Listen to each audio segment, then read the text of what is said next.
Não é tempo técnico, mas é intervalo aqui no podcast. Já imaginou se seu time tivesse um seguro para não perder nunca? Pois é, isso não existe. Mas com a Zurich Seguros, quem não perde nunca é você. Na Zurich Seguros, os planos se adequam às suas necessidades em qualquer momento da sua vida. Seja seguro de auto, residência, vida e muito mais. Diferente de alguns times, na Zurich Seguros você pode confiar. Para saber mais, acesse zurich.com.br ou consulte seu corretor.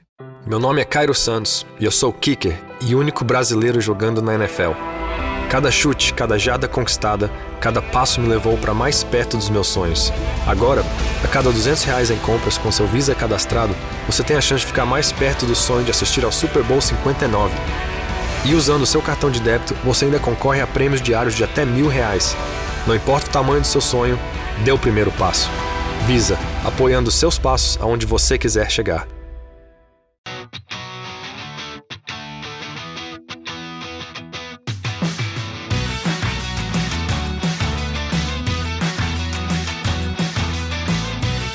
Welcome back to Rams Up, your favorite LA Rams podcast. We are part of the Fans First Sports Network. You can follow us on our YouTube channel as well at LA Rams Up. I'm your host, Mark. I'll be joined occasionally by my football gurus, Paul and Ian. Let's get to it. Hello, everyone, and welcome back to this edition of Roundtable number 58. Thanks for being with us all these weeks. I'm Ian. That's Paul. That's Mark. Welcome back, everyone. How are you gentlemen doing today? Pretty good, pretty good. Ready to talk a little bit of Seahawks and then a bunch of Dolphins, right? Yeah, I mean, gentlemen, I still have to go back and watch that D-Rob overtime game-winning catch just maybe every couple hours, just to get a little nice influx of positive energy in my in my football soul, because I just can't believe that happened in a great way. I mean that in a fantastic way. I'm just so happy. I mean, gentlemen, real quick on that. I mean, have you guys been soaking it in like I have? Did you see the clip of Kobe Durant when that play went down on the sideline? Oh yeah, his mic'd up. That was pretty cool. Everybody His just has the shock like, look. Did that just really happen? Yeah, so that was fun to release that. I'm hoping that they have in the next couple of days. I have the sounds of the game right, which is like the collective NFL Films-esque mic'd up that we do, and I hope to just keep reliving it, just like I have been these past few days. But gentlemen, any final words, thoughts on the Seahawks game before we move on to this Monday night game going on? I mean, I know I just kind of have my final thought on that, but anything stand out to you? Anything just come to mind when you think about that game overall? What about you, Paul? I mean, the first positive for me was the defense, the way the defense played. I think that was probably, the last stand was phenomenal. The pressure, that was really great to see. I mean, 7 sacks and a bunch of turnovers and one to the house. I mean, you can't go wrong. So, and this is 3 straight games, 20 points or less. So, keep chipping away. Like we say, keep stacking those blocks, right? Get that number under 20 consistently. And then, once this offense catches fire, you're looking at a whole new dynamic. Yeah, agreed. I agree for sure. What about you, Mark? Any final thoughts, words, Well, comments? I think my final thoughts were, I mentioned to you guys texting, I stumbled across Chris Long's Green Light. Is it the Green Light podcast? I think it is. Mm-hmm. And he was going on and on about the Rams front four, and the defensive linemen and the edge rushers and what they got done, and just how good those guys are. And especially, I think he was talking about Jared Verse and Byron Young more than anybody, and Braden Fisk. Just, he's super excited. I don't think, Chris Long admitted that a lot of people don't see him as, part of Rams Nation so much anymore. But he said, I am. Remember, I played with them in St. Louis. Yeah. They moved on to LA. But when I see those horns, I'm all in. And he was just pumped. To a former defensive lineman himself, of course, just pumped. And he thinks that we have an elite unit developing there. So that was kind of cool to hear from someone with some street cred, right? Yeah, 100%. Shout out to Chris Long. You're part of Rams Nation forever, man. And I guess my final thoughts outside of D-Rob highlights, watching that over and over, it was just the grittiness of this team to not fold, right? I mean, we watch a lot of film here on the Rams Up podcast, everyone. And the film doesn't lie. Things could have went disastrous leading outside of halftime, right? Going into that second half with them being down 13-3, but the team kept battling and battling and battling. And I'm happy that they had the grit. You hear that a lot from, football terms, that they had that grit, they had the determination to not give up, and they knew what was on the line. And I think the film didn't lie, and it showcased that for sure. And I'm pretty happy about that. And obviously, D-Rob catch, I'll keep watching that for a while till next game. But gentlemen, let me ask you. Everyone has a player of the game, right? Everyone has someone in the top of their head. So, Paul, who's your player of the game if you do happen to have one from the Seahawks W in overtime? As the Ram fam on this unit that has a total defensive bias, I had like 5 players on the defense I wanted to shout out.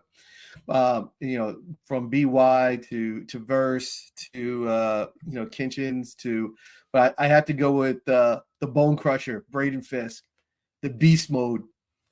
2 sacks. It was like his coming out party. He probably could have had 2 more. He didn't latch onto the quarterback, but he played a great game. He's really coming on. I think as a unit they're coming on, but I went with the big dog, 555. Yeah, and even Chris Long pointed out that other guys were feeding off of his productivity. A couple of those plays that other guys made were because of Fisk. So, yeah. Yeah, 100%. And speaking of Chris Long, I mean, shout out to this stat by the Rams PR, digging this out of the history book. So, defensive end, we know he's a defensive tackle, but DN Braden Fisk became just the 4th Rams rookie to record 2 sacks and 2 tackles for loss in a single game during their rookie season. He joined Kobe Turner, who should have won Defensive Rookie of the Year. He joins Chris Long and James Whiteley from the 0-2 squad. So, yeah, Braden's that dude, gentlemen. That's a great pick, Paul, for sure. I mean, I'm so happy he's a Ram. Screw everybody that said we gave up too much. Byron Murphy, who? Right? Oh, maybe that's a little too early for Seahawks fans, I guess. But, Mark, who's your player of the game if you do have one for the Seahawks? Well, I was going to go the same way, but knowing that Paul was taking Fisk, I went with DeMarcus Robinson, just the catch. The catch. Can we call it the catch? Ricky Prohl might object to that, but that was pretty amazing. And I'll remember watching that catch for a long time because that game lasted forever. And then, to end like that with a brilliant catch and just like that, the Rams walk off the field with the overtime win. It was pretty cool. Yeah, gentlemen. I mean, outside of my highlight reel obsession with him right now, it feels like when they get into the goal line area, he becomes the featured guy to be thrown to. His first touchdown, where we were in a heavy tight end set formation, there was a play action kind of half rollout, and he had that whip route where you fake inside a couple steps, and then you would whip back to the opposite side or the other side there. I mean, he scored on that in, I want to believe, what was it, the Packer game, if my memory serves correctly, on that same exact play. So I'm glad that, Sean McVay and this offensive staff believe in him to be a guy thrown to in the goal line. And that's the second time he scored on that exact same play. So, teams are going to start freaking out over that. Like, D-Rob's in. And then that's where you can build off of doing double moves off that, other routes. And he had a slow start with all the injuries, right? Him being kind of shadowed, but with the full squad healthy, I mean, he's a starting level receiver. I'm happy that he decided to come back with us on a cheap veteran deal, right? So happy. But I think Mark's into Ricky Prohl, I think, is spot on. If we remember that when Ricky Prohl came to the Rams for the GSOT, that was just a totally different dimension. And now you have 3 receivers that you have to respect. That just brings the lethality of the offense just goes up exponentially. So I think that comparison to Ricky Prohl, spot on. Yeah, that's a good one for sure. But at the end of the day, I guess, I mean, if you don't have a quarterback that can throw it to all those guys, then who gives a damn, right? So my player of the game is Matthew Stafford. Not Matt Stafford. Shout out to Colin Cowherd. He's a Rams head, but I know the Stafford family doesn't like Matt for whatever reason. So Matthew Stafford is my guy, player of the game. And breaking history books as he continues to extend his Hall of Fame-esque career. I mean, I think if he just keeps doing these amazing things, I don't see how you can deny him. And when other players who are nowhere near his talent level or caliber are in, right, we can all agree. Deion Sanders says it. There's the Hall of Good, and I know he's part of like the top room Hall of Fame that people like to say. Warren Sapp likes to say as well. Like there's levels to the Hall of Fame. I think Stafford belongs in that hall, and I think he deserves to be in those upper echelons just based off his career. But I think this stat helps that case. According to Elias Sports, QB Matthew Stafford's overtime touchdown on Sunday was his 13th career game-winning pass in the final 2 minutes of the fourth quarter or overtime, which broke a tie with the Hall of Famer Dan Marino for the second most in NFL history. Only Tom Brady has more. Beast. So I'm happy he's our quarterback. He had that one throw a couple plays before the game winner where he laser beamed it into Tyler Johnson, and Reek Woolen was there like, oh, I got a freebie. And I held my breath. I was like, I can't believe we're going to lose off that. But nope, only Stafford can give you a heart attack and make you say, hell yeah, in the same 2 seconds. And without his laser beam throws and his clutch playmaking ability, I mean, we don't win this game at all. So he's my player of the game. And please stick around, Stafford. Things will get turned around when the injuries don't get so bad again. But man, oh man, what a game that was, gentlemen. Happy to win, but we got to move on just like the players and the coaching staff do, right? And Paul, I know you have your building blocks that we like to talk about every round table, and I think that's pretty dang important to check in and see how we're doing with those. You know, every week, everyone listening in, Paul has a checklist of goods that need to happen for the Rams to be successful, and as weeks have gone on, he's been able to check off a lot of those goods. So, Paul, where are we at with the newest building blocks, and how are we doing with the previous ones you've stated before? Yeah, so going into this game, obviously we're building that winning streak. So just building on what we've already established. I mean, the Rams and what they have already established. So it's got to be here. So they've established the ground game, but it has to get better. It has to increase. So obviously we saw Blake didn't get into the game that much. We saw Kyron, the running game got stifled a little bit. The Seahawks game was interesting. Vilma was pointing it out that, and a lot of teams are doing this. When the Rams are seeing, a lot of teams are showing the Rams a heavy box, and instinctively they're assuming the Rams are going to come off of the run. And Vilma brought up a real point, and I think a lot of Ram fans have been saying this, is just, hit that C gap, hit those edges. And when the Rams did do that, the run was there.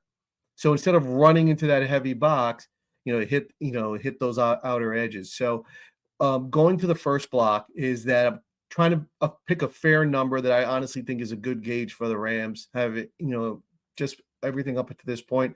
I would say 27, 28 plus is a good number for the Rams. If they can get Kyron and Blake that many carry/catches, I think that'd be a great number for the Rams. I would love for it to hit 30, tell you honestly, but I'm greedy. I love the ground attack, but I think if they can do that with a balanced passing attack, I think that's where it really lies. If they can establish that power ground game, and we saw it play out in that Seattle game, that made a huge difference against that Seattle D. They were worn out. So that's the first building block, to take it up to the next level, try to hit this target number about 27, 28, 29, 30, right in that range on a regular basis between Kyron and Blake. And that includes carries and catches. One additional thing about that, if you look in, we had talked about it, great segment this weekend on ESPN. We have been commenting the flats. Teams are not respecting the flats because the Rams don't really run a lot of screen. They don't run a lot of swing. But the flats are there. And there was a great segment, and we're going to get to that a little bit, when they started moving Stafford around in the pocket, how they started attacking that in that game against Seattle. So that's something else that this will open up as well. The second one is the load management for Kupp and Puka. Now that they're both back, we see the dimension that is brought back to this Ram offense. It's not a surprise that we're talking about D-Rob, 4 touchdowns in 2 games, right?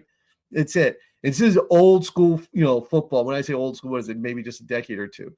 But it's like, my WR3 is better than your DB3. And that's exactly right. That's the type of football that's, going to win you championships if you do it right. So the first thing is load management for Kupp and Puka. Don't get too greedy with them. We saw, and the reason I'm bringing it up, if you watch that late Seattle game, Kupp was throwing the body around on the blocks, right? He was sealing the edges, right? So load manage for Kupp and Puka, that's primary.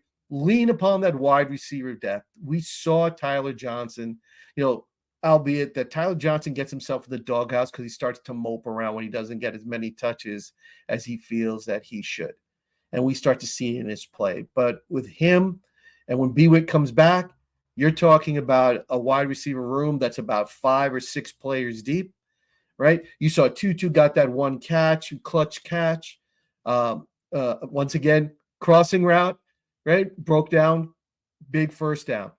So that's another thing. Lean upon the wide receiver depth, get these guys through the season healthy for the playoffs, and then cut them loose. And then the other key thing is the tight end situation. So Parkinson has seen a 30% drop in his snaps, right? Whether that's because of injury, whether that's because of the usage now with the 12, whatever it may be, but it's very, very significant. So one thing that they have to start to do now is establish the tight ends as red zone targets. I think that's going to be huge. Now that the attention is going to come back to Kupp, Puka, and D-Rob, that should open it up for the big targets for staff. Give them some easy looks, especially in the red zone. Shouldn't have to look down the barrel of the blitz every single time. So that's something just to keep in mind. I think we can build upon that now that the 2 young guns are back. Then we've been talking about a building block, that 3 outside linebacker set. I like to call it that Daytona 500 defense they're showing, right? Full speed ahead. But now put Spates and Davis into the rotation. We saw what Omar can do. I think it's time. If they're going to play with the two linebackers, it's going to be Spates and Boom for the rest of the way. And Tyler Davis is just turning it up a notch. The kid is playing great. So paying huge dividends across that entire D-line. Then now that in my opinion, the secondary is becoming a strength, one of these things that for it to be a strength, they have to find out why they keep having these breakdowns.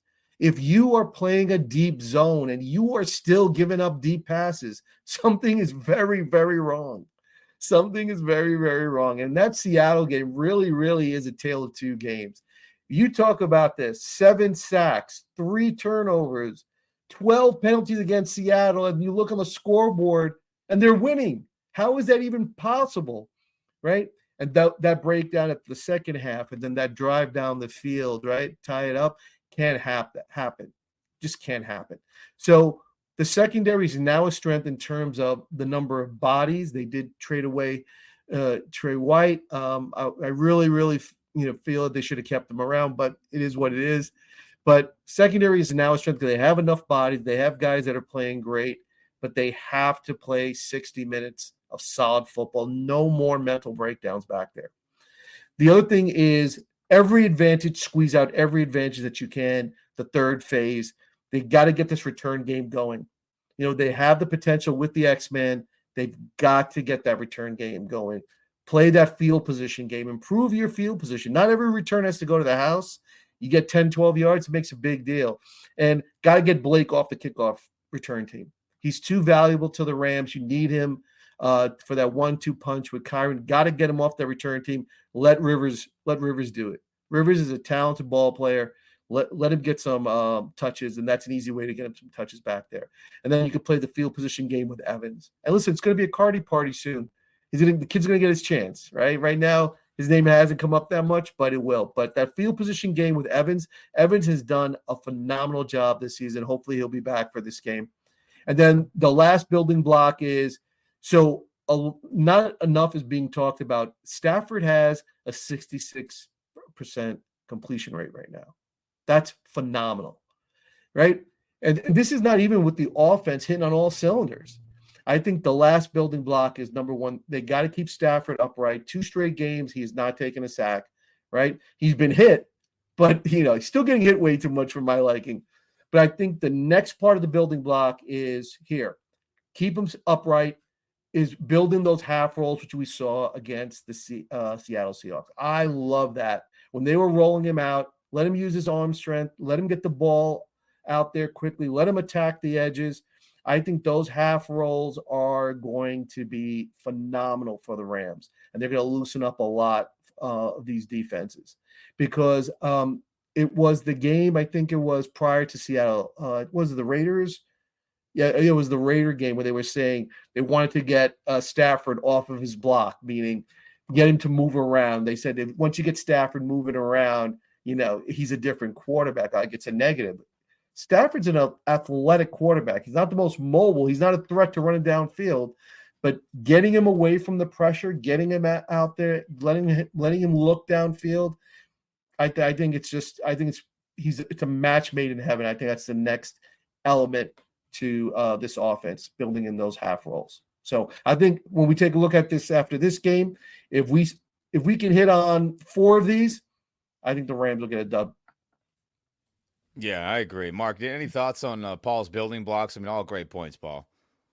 Yeah, maybe it's worth bringing up. I know a lot of Ram fans are kind of confused why it's not just the secondary, giving up yardage. It's like we're getting burned by one receiver on the other team. It's been Marvin Harrison. It's been Jennings on the 49ers.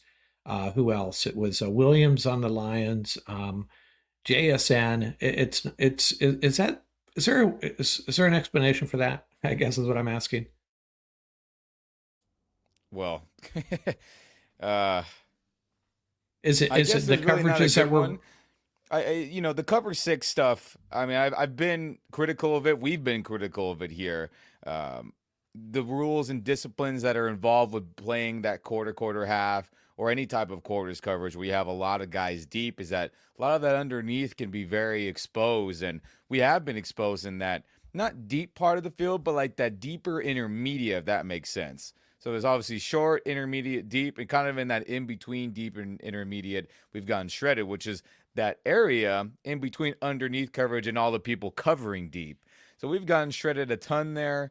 That doesn't help.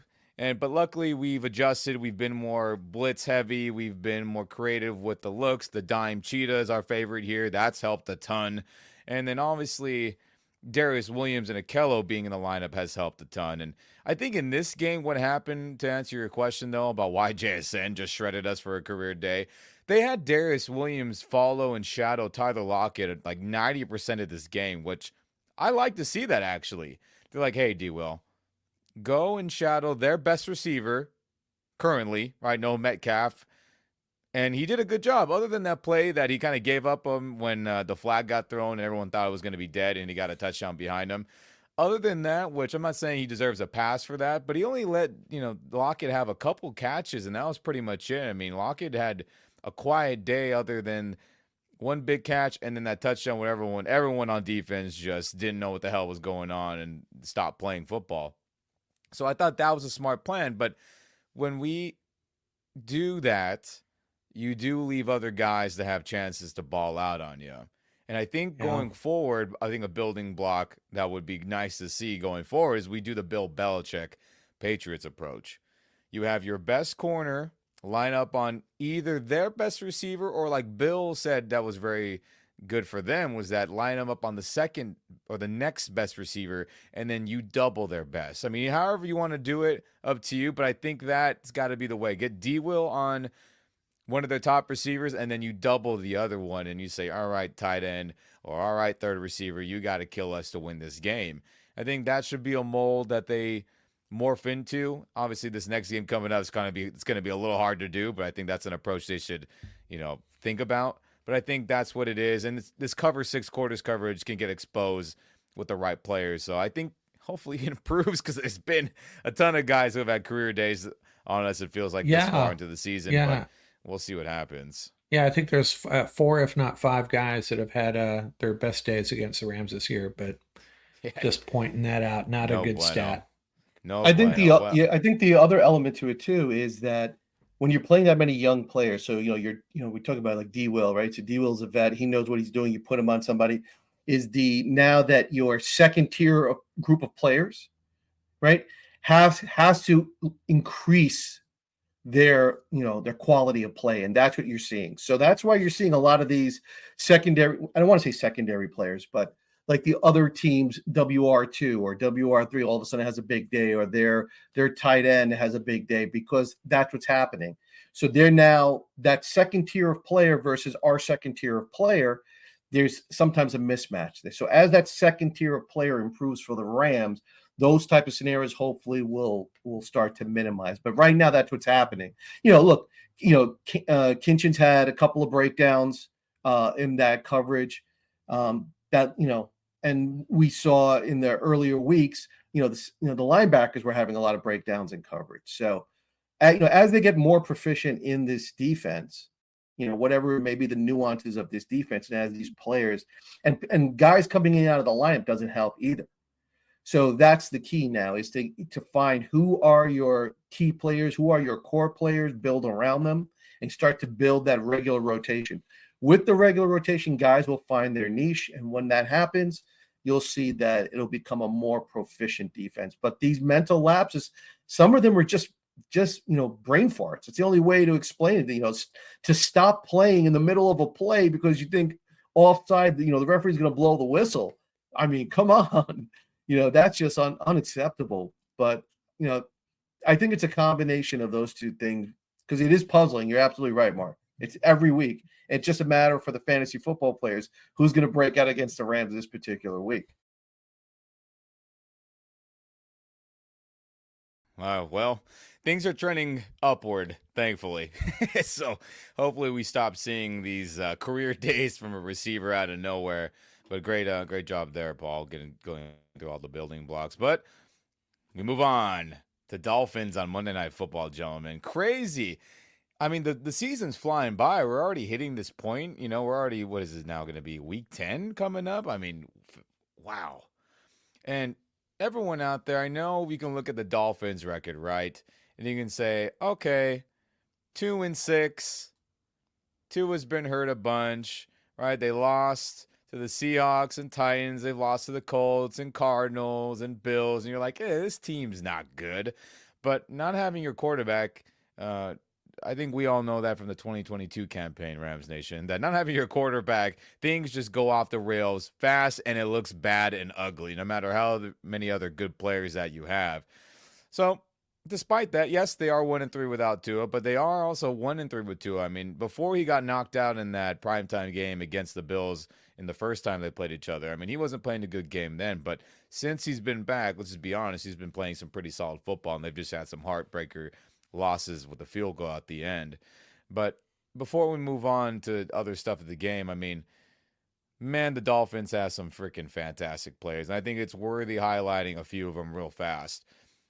All pro, all world, probably future Hall of Famer Tyreek Hill, the speedster, the do-it-all guy that we all hope that Tavon Austin would have turned into, right?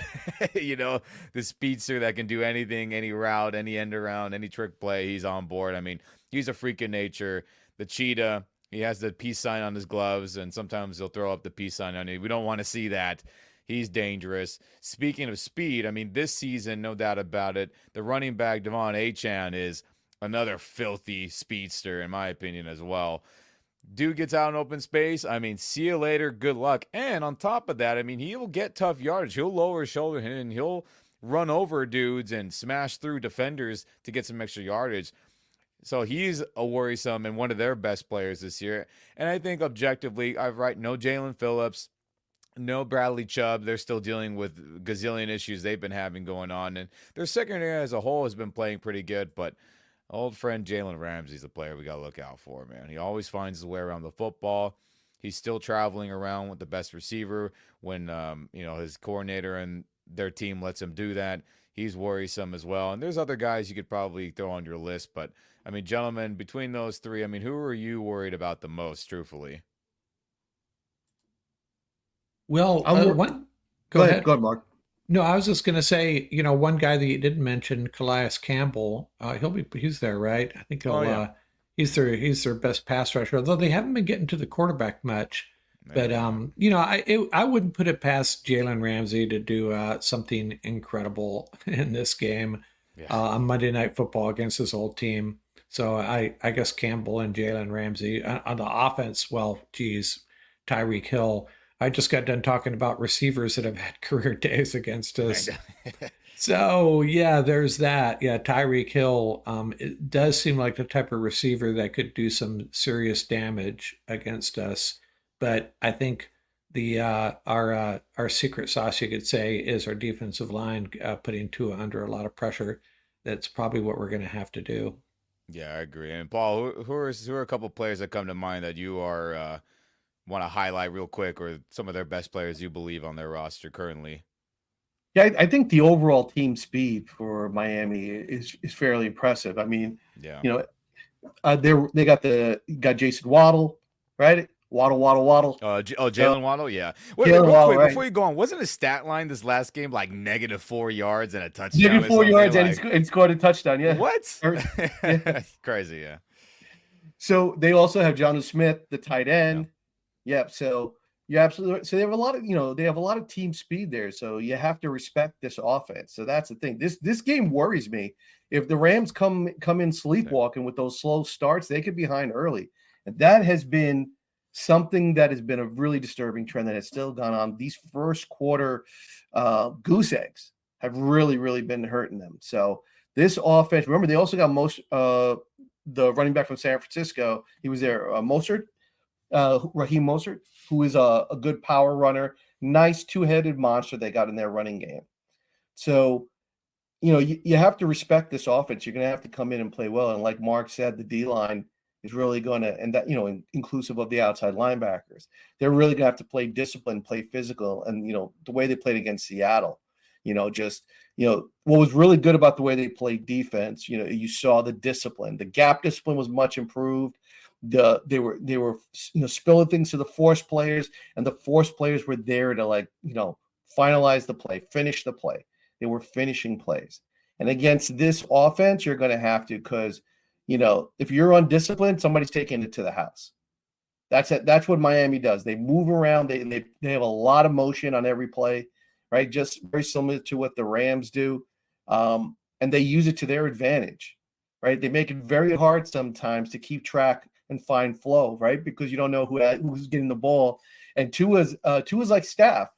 He's got one of the quickest pass release rates. So I think he's also like slightly under 3 seconds, likes to get the ball out quick.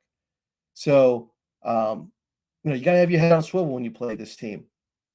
Yeah, for sure. And speaking of that, let's just get into some of their offensive leaders going into this game. So, Tua, right, he's played the 4 games, averaging 237 yards per game. Obviously not anywhere close to what his, passer rating, yards, and all that stuff has been the last couple years with McDonald. 5 touchdowns, 3 interceptions. Good ratio for him after, some up and down seasons. Rushing, Devon Achane is filthy fast, like we said. So is Raheem Mostert. Both of them averaging, decent yards per carry, but they've had some O-line issues as well. Receiving, Tyreek Hill we're worried about, but no quarterback for majority of these games. So, 446 yards, that's low for him. I'm sure that's probably a career low at this point, halfway through the year for him. 1 receiving touchdown. Jalen Waddle, we said earlier, another speedster that we should be worried about. 310 yards, only 1 touchdown. Again, no quarterback for majority of the season. And it's deceiving, all their stats, because they haven't had Tua, so we got to watch out for them. Speaking of defense, right, Jordan Brooks, 62 tackles. He's been a good player throughout the league. Calais Campbell, you shouted out earlier, Mark. He's got a couple sacks. And luckily, no Bradley Chubb, no Phillips on the edge. Those are really fantastic Pro Bowl level edge rushers. We don't have to deal with this game, thank God. Jalen Ramsey, familiar face. David Long Jr., another good linebacker from this time. And then Jordan Poyer coming over from the Bills. I mean, they got some good players on defense, and their back end has been holding up and saving the day with their pass rush being so, lopsidasical, I guess you could say. But I think it's going on real quick, gentlemen. I mean, here's some Rams offense versus some Dolphins defensive stats. And again, some of them are skewed because, yes, Rams have had a ton of injuries, and there are some games where, no Kupp, no Puka. Now we can see how it is with all the guys ready to rock and an O-line that's more in unison. We don't have guys who probably should be just practice squad guys playing, and that helps a ton. But scoring offense, Rams are 21st. Dolphins defense is 17th, so there's a chance to put points on them. Red zone touchdown percentage, the Rams still are struggling in that. Dolphins middle of the pack there at 16th. Third down conversion percentage. The Rams offense is not very good on third down, which is very troubling. And the Dolphins defense is pretty good at stopping people on third down, so that's not a good recipe. I don't enjoy that right there.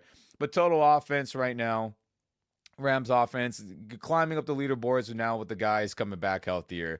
But Dolphins defense, they're top 10 right now in total yards given. That's pretty dang good. So they're a unit, despite the injuries, they're holding on. Pass offense, we're getting up there. Again, injuries not coming to fruition any longer. We're throwing the ball a little bit better. But fourth for the Dolphins defense. And again, their secondary is doing a lot of the dirty work and keeping them in ball games, right? Ramsey, Holland, Poyer, and others who I'm blanking on right now. And then the rushing offense. 26 for us, no bueno. That's got to be much, much better. And then hopefully, right, a Steve Avila returns. Hopefully a Jonah Jackson. If not, then let Bo Limmer keep rolling. I'm fine with that. And that's got to get better for sure. But, Dolphins defense, top 13, pretty dang good. Turnovers, we have the 5th least, which is good. So we're not giving the ball away, which is nice thus far in the season.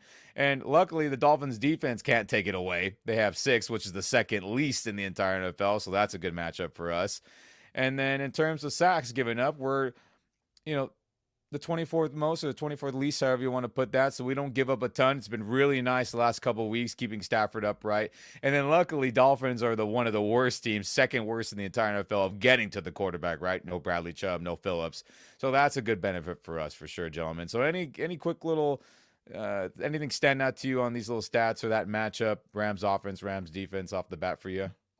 Well, what about you, Mark? Kind of like the Seattle game. Going into that game, Seattle's given up 148 yards rushing per game, and we're just going to run it, and we don't. Start out the game a little pass happy, and I kind of feel the same way about this game. Establish the run, get it moving on the ground, but I just don't think McVay has it in him to attack games like that.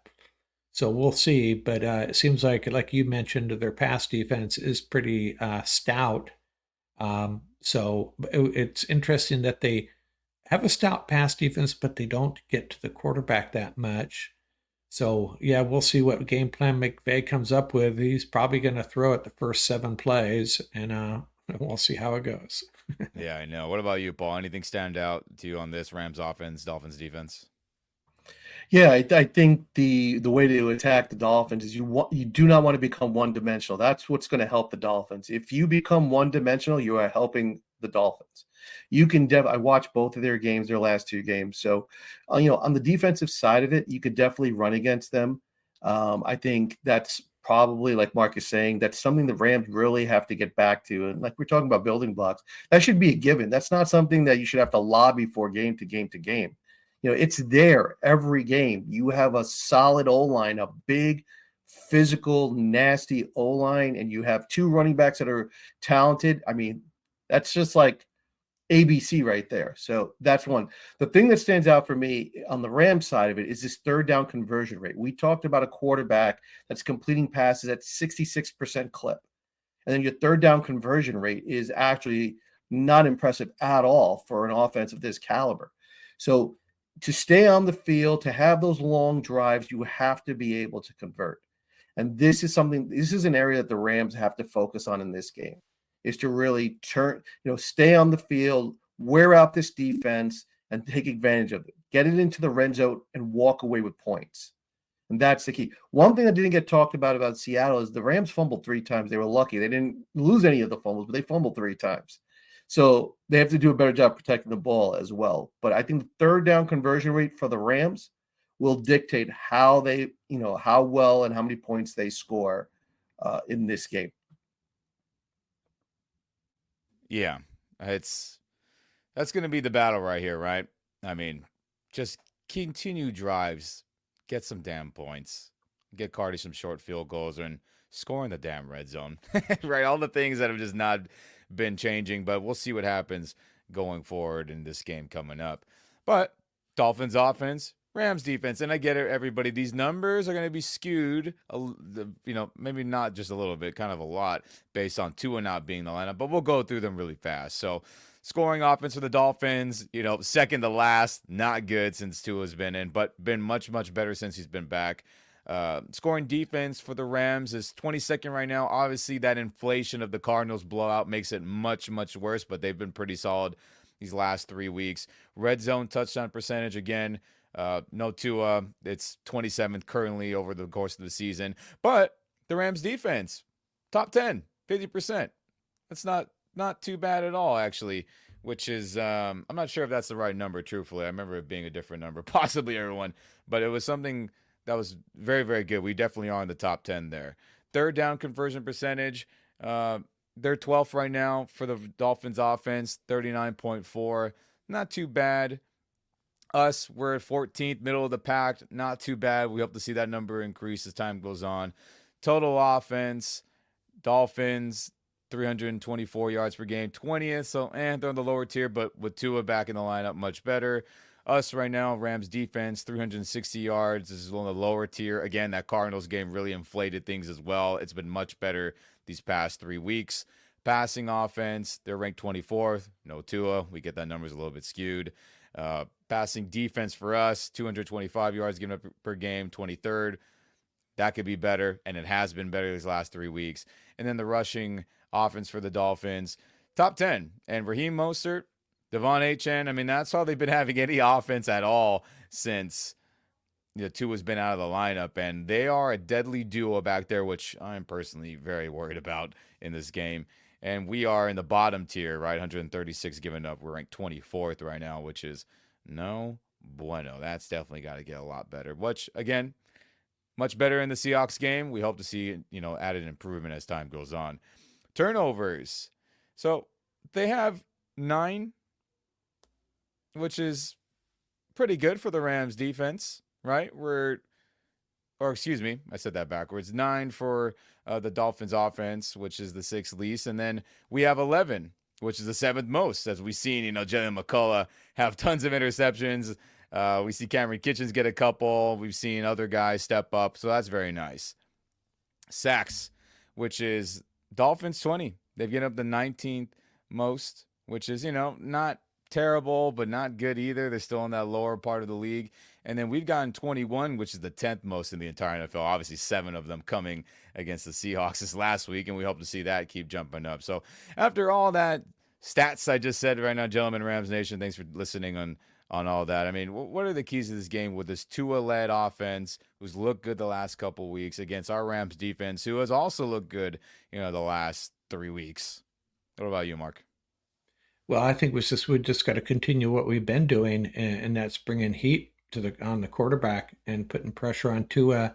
And I hate to say it, but he has those injury concerns, and I don't want him to get hurt. But I think the Rams, they're going to bring pressure and put him on the ground, hopefully gently. And sometimes I think Tua tries to extend plays earlier than he should, and the Rams have the type of edge rushers that can get to him. A little bit more disciplined rush against a guy like that. That's what it's going to take. But that's the key for me, I think, is a disciplined pass rush and getting to Tua. Yeah, well said. I mean, that's always getting to the quarterback, isn't it? What about you, Paul? Rams defense versus the Dolphins offense. It's going to come down to the ground game. If the Dolphins can establish that ground game, it's going to be really, really tough because of, once they become balanced, you have to defend both those arenas for any defense is tough. So if the Rams can stay stout against the run and force them to become one-dimensional, I think that's what the Rams want to do, right? That's what the Rams want to do. They want, Tua is a talented quarterback. I don't think he gets enough respect in the league. He's a talented quarterback. He can throw it downfield, and he looks to get it downfield. He likes to take his shots. So I think if the Rams can force them into a lot of longer, second and long, third and long, that's going to help the Rams. Because like Mark said, the Rams pass rush is heating up right now. They are playing their front seven is bringing it. So I think that's going to be the name of the game right now is whoever establishes the run game in this particular game wins this ball game. Yeah, I have to agree. I mean, the run game in this McVay Shanahan style offense and in the McDaniel Shanahan style offense. I mean, both those guys come from run oriented backgrounds. They coach together. They're homies off the field. Apparently they have a good friendship. Maybe not homies, good friendship, whatever. Tomato. And they both know each other pretty dang well. They know, what lane that they're in offensively. Obviously in these offensive communities in the NFL, you hear about it all the time. Everyone watching each other's teams to steal stuff, to get ideas. So whether they want to admit it or not, they watch each other's offenses very often. And shout out to Jordan Rodriguez, who was doing the Play Callers podcast, where she was interviewing and continues to interview a lot of different play calling coaches in the NFL. I mean, they admit it. I mean, everyone's always looking to get an edge on each other or to steal plays from each other and implement it into their offense. So, with that said, who can have the best run game and the most creative run game? And we know McDaniel is known for having creative run plays. It's time for McVay to match that, to get this lower tier yards per game Rams offense with rushing yards per game, to get that thing rolling and run it down their throat. Because, again, their pass defense, pretty dang good. And we got to figure that out there. So I agree with all the run game stuff you just said, Paul. But, man, oh, man. I mean, Monday night's not that far away, which is insane, gentlemen. Insane. So I know it's early, and I know we got some time, right? We're going to get injury reports. We're going to hear about a Whittington and Avila and Jackson and Note Boom, and we can go down the list of people we're hoping are going to play. And similar to the Dolphins, we're going to see who's available, who's not, and how is everyone feeling. I get all that. But early score predictions, we got to throw some score predictions out there, right, Rams Nation, right, gentlemen here? So, I guess if you had to put right now today, obviously no injury report, none of the stuff we're waiting for as the week goes on. Mark, what do you think this game will unfold score-wise for the Rams and Dolphins on Monday Night Football? Well, you have two offenses that have a lot of talent. Both teams have tons of talent on the offensive side of the ball, and you have a Dolphins defense that it's extremely good too. A Rams defense that's a little more less consistent, but on the rise. This is a perfect Monday Night Football matchup. There's going to be a lot of eyes on this game. If I'm sitting in a living room in Michigan or North Carolina, I'm watching this game. It's just a really interesting game. And I think the Rams win this. It's going to be in the 20s. 27-24 is what I'm going to roll with. I think the Rams both teams are going to get in the end zone. It's going to be close. It's going to be one of those stressful, tense games. Going to come down to the last possession, and the Rams win by 3. I hope so. I'm incredibly nervous for this game. And again, Rams Nation, I'll see you out there on Monday night. I'll be out there. Tickets are at a decent price. Maybe as the week goes on, they probably won't be. So represent, pull up, give our team a home field advantage. I'm excited for that. But Paul, early score prediction for you, man. I know, again, early in the week, but we got to throw some numbers out there. So who do you think, or what do you think the score will be in this game for this primetime matchup? I have it 27-20. It's going to be a one-score game. I just think the Rams on offense, it's a matter of just becoming more efficient. Rams win 27-20. And I think the Rams just have to be more efficient on offense. Everything else is sort of coming together.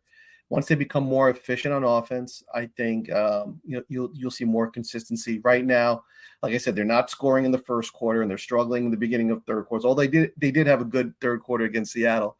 But that first quarter, they got to get off of that. They got to get off of that goose egg in the first quarter. If they can do that, they'll be fine. But I think they win by one score, 27-20. And by the way, we're talking Joseph Noteboom at right tackle for this game. Do Yes. we know that much? I hope so. Yeah, Please. That's what they're saying. Please.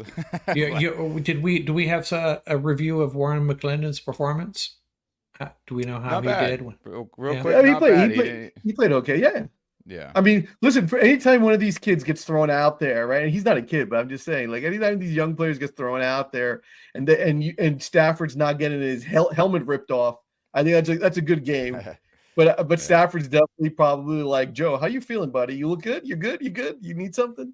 He's probably checking Noteboom every day. Please. But gentlemen, for me in this game, I'm torn, truthfully. I've liked what I've seen from the Rams offense. I've liked what I've seen from the Rams defense, but I just have a bad feeling about this. Everyone out there in the grand scheme of Dolphins versus Rams in NFL history, we're 2-11. I didn't realize how bad it was till I looked that up earlier. The last win as an LA Ram was 1976. This photo behind me. right? When everyone had the nice throwback uniforms, everyone should go back to those looks, by the way, Dolphins and Rams. But oh my God, I mean, McVay hasn't beaten the Dolphins since he's been our coach, right? He's only I Right. think we've all No. played Yeah. you're He right. has. I mean, There's 4 teams he hasn't beaten: Dolphins, Bills, Steelers, and Jets. God. And then the last time they were here in LA, we lost to them on that really bad weather day. I think that was 2016, I want to say. And I was there at that game when Tannehill was their quarterback, and it was an ugly loss. It was like, this team stinks. So And it's we been a needed a long, win long to time. we needed a win in that game to stay relevant. It was kind of a Yeah. last, yeah. And that was one of Jeff Fisher's final games before it started snowballing into him being Right. done. I So, remember that game now. Yeah, with all that said, with their record being 2-6, but because of no quarterback action and them looking very good on offense and our deficiencies with team speed on defense, their insane speed, our issues with the screens, our issue with the checkdowns, all that stuff. I hope I'm wrong, but I think in my gut right now, 30-34 Rams lose. I feel like this is a typical letdown game, right? You're feeling good. Oh, we're 3-0 on this run after the bye. Oh, we're at 500. Oh, we're second place. Things are going great. Yada, yada, yada, yada, yada. And this Dolphins team, where, their season's not technically mathematically over yet, they have a lot to play for. Hey, man, we have the crew assembled on offense. We can score points on anybody, right? They played a Cardinals team who's looking like a decent to good football team, depending on whatever week they want to play. They had a good bout with them.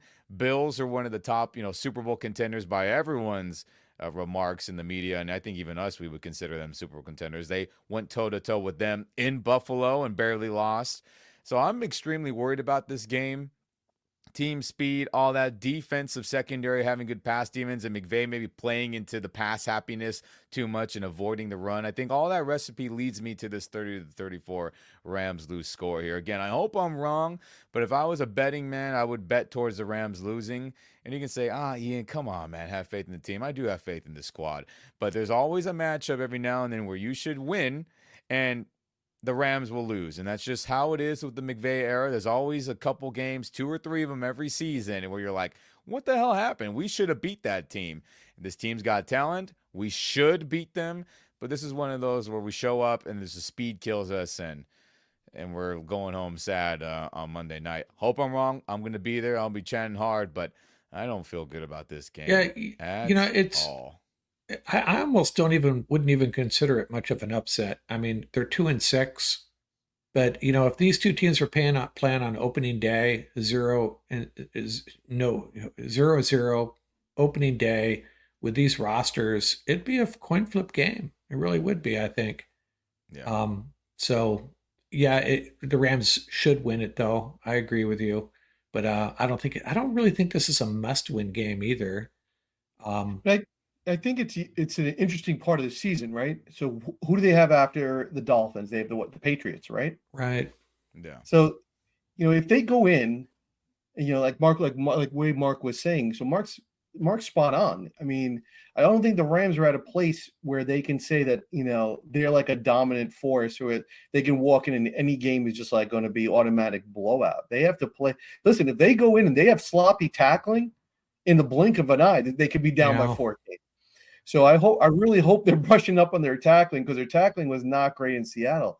The other part of it, so that's one part of it. The other part B is the game management.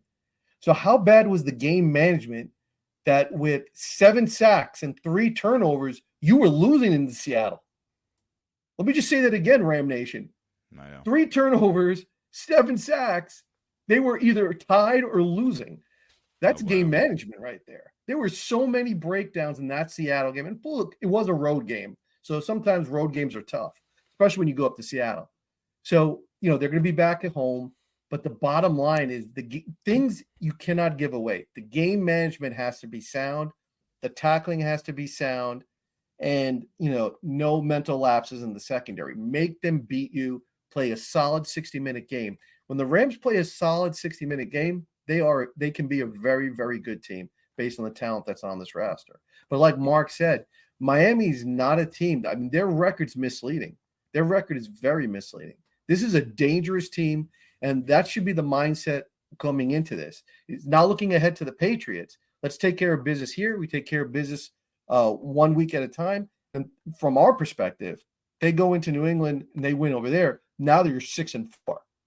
Now you can start to feel good about yourself.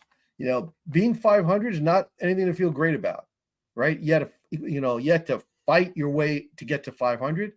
Keep staying hungry. Stop reading you don't read your own press release, right? That they always say. And then come out, be hungry again, play like dogs, and then put your best foot forward and see what happens. But control your own destiny. That should be the mantra for the Rams right now. Is like, control your own destiny. Let's get to 10 wins. Yeah, I saw, Sean McVay doing the press circuit, and it's cool to see him on Good Morning Football and Colin Cowherd, but sometimes I'd rather he wasn't. And Ian, what you mentioned, that record against the Dolphins, that trend, and I'm starting to pay a lot closer attention to trends, and some of them make absolutely no sense, but they hold true. They hold true.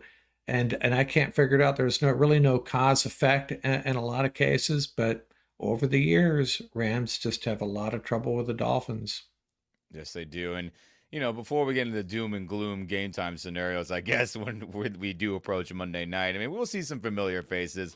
We talked about Jalen Ramsey earlier. Obviously, we sent him away to the Dolphins per his request when we said it was not going to work out financially with us anymore. That still makes me sad thinking about that. And then OBJ, his Ravens route didn't go as planned. And then the Dolphins hasn't gone to plan as much either, but he's going to be out there, another weapon for that trio of wide receivers. And hopefully there's a tribute video for them, right? For the Super Bowl, accolades and major plays they all made in that playoff run to get us to hoist the Lombardi. So I hope there's something cool before the game starts, and I'm sure there is. People like to get on us like, oh, Jared Goff got something lame. I'm like, we had him on the Jumbotron saying thanks, Goff, and all that stuff, and Brocker is like, get the heck out of here. There'll be something for Ramsey nice. I expect something nice for OBJ as well, and whoever other Ram happens to be on the team I'm blanking on right now for the Dolphins. So that'll be cool, but let's not kid ourselves. Those guys want to beat us because that'll be the first time they're playing in SoFi since that Super Bowl victory at the end of the 21 campaign. So it's going to be a tough matchup, but it'll be good to see them, and I'm glad that they're still playing, and they'll forever be Rams legends, at least in the Rams house and on the Rams Up podcast. Right, gentlemen? Yeah, it'll be interesting to see how they deploy Jalen and Puka, Jalen and Cooper. Those are interesting matchups. Be some... I can't see trash talking between Jalen and Cooper though, right? Just don't see it.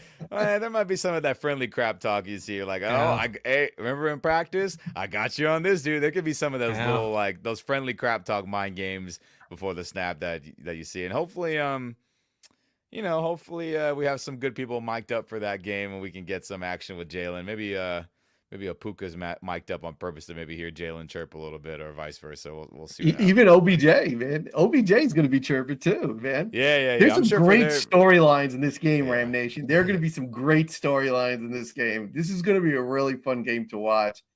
I really hope Blue Thunder keeps rolling because, man, this team, once they pick up a head of steam, they're going to be tough to stop. The Rams are heading in the right direction as long as they stay focused. And McVay's going to get this team right. He's going to get their headspace right, and I have a feeling they're going to go on a run. They're going to go on a deep run. I hope so, gentlemen. And man, oh man, I wish we could just fast forward to tomorrow so we can all just get this game over with and enjoy it. Talking about it's so much fun with you guys. And thanks again to Ram Nation for tuning in. Shout out to everybody listening on the podcast side of things. Shout out to everybody tuning in on YouTube. Don't forget, like, subscribe, share this video. Get it to as many Rams fans, football fans as you can. It helps out the channel grow and other people see more Rams content for sure. But, dang, gentlemen. Any final thoughts before we get out of here? What about you, Mark? No, just go Rams. It's going to be, hey, you know what I like about Monday Night Football? And it makes for a nice, relaxing Sunday, doesn't it? Yeah, I agree with that. That's the upside of it. We can just chill on Sunday, and then Monday's a holiday for a lot of us, so that's kind of nice. Yeah. And then Monday Night Football, man, it's going to be electric. I think so, too. What about you, Paul? Baby. Dude, I want to see the Rams light up the scoreboard like a pinball machine. Get back to those days, man. I want the playoffs. I want them to make the play. I want the playoffs to be tomorrow. Let's just get into it. Yeah. But I'm loving the squad. I'm loving the youth, the nice blend of veterans and young players that are sort of gelling and coming together. I'm excited to see how they work in the new players into the rotation. But come on, Ram fam. Let's go, baby. Blue Thunder. Let's go. Let's get rolling. Yeah, Blue Thunder. Yep, Blue Thunder indeed. And I guess for me, Rams Nation, get your butts in the seats out there to SoFi on Monday if you can afford it. If you got time, you got to give this team a home field advantage, and it does lead to victories. I don't care what anybody says.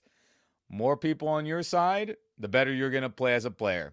Don't care what anyone else has to say. It's a fact. It's proven. It makes a big, big difference. So I'll see you guys out there, and then we'll also see you next time on the Roundtable here with me, Ian. That's Paul. That's Mark. And we'll catch you guys hopefully with the Rams W in that post-game reaction come Monday night. So with that said, peace. Rams forever. Thanks a lot, Ian. Run the rock. Run the rock, baby.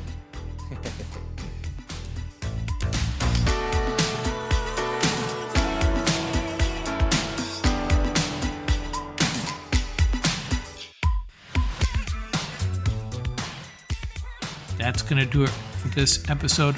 Remember, you can reach us at ramsuppodcast@gmail.com. And don't forget about our YouTube channel. Our handle is at laramsup.com. Till next time, keep the horns up, stay safe, and have fun out there.